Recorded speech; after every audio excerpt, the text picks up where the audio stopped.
ડોક્ટરનો પર્દાફાશ થયો છે। એક વર્ષ અગાઉ પ્રાથમિક આરોગ્ય કેન્દ્રમાં ફરજ બજાવતા મેડિકલ ઓફિસરે મેડિકલ ડિગ્રી વિના જ તબીબી સારવાર કરતા બોગસ ડોક્ટરને ત્યાં દરોડા પાડ્યા, પરંતુ આ બોગસ ડોક્ટર સામે કોઈ કાર્યવાહી ન કરવામાં આવતા બોગસ ડોક્ટરે પ્રેક્ટિસ ચાલુ રાખી હતી। જો કે એક વર્ષ બાદ બોગસ ડોક્ટર સામે ફરિયાદ નોંધાઈ છે, ત્યારે સવાલ થાય છે કે બોગસ તબીબની મેડિકલ પ્રેક્ટિસ હાલમાં ચાલુ છે તો આરોગ્ય વિભાગ અને પોલીસ કાર્યવાહી નામ માત્રની છે, તો વળી તબીબ હવે પોતે બહાર વિદેશ જવાનું રટણ રટી રહ્યો છે।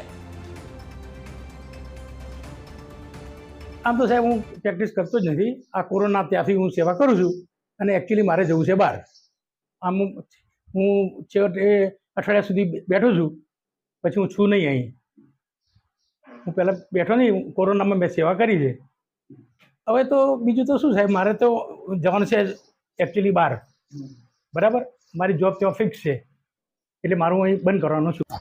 લગભગ થોડા મહિના પહેલા મોટી દવો ગામમાં ખાનગી તબીબી પ્રેક્ટિસ કરતા એક કિસમની ફરિયાદ મળેલી હતી।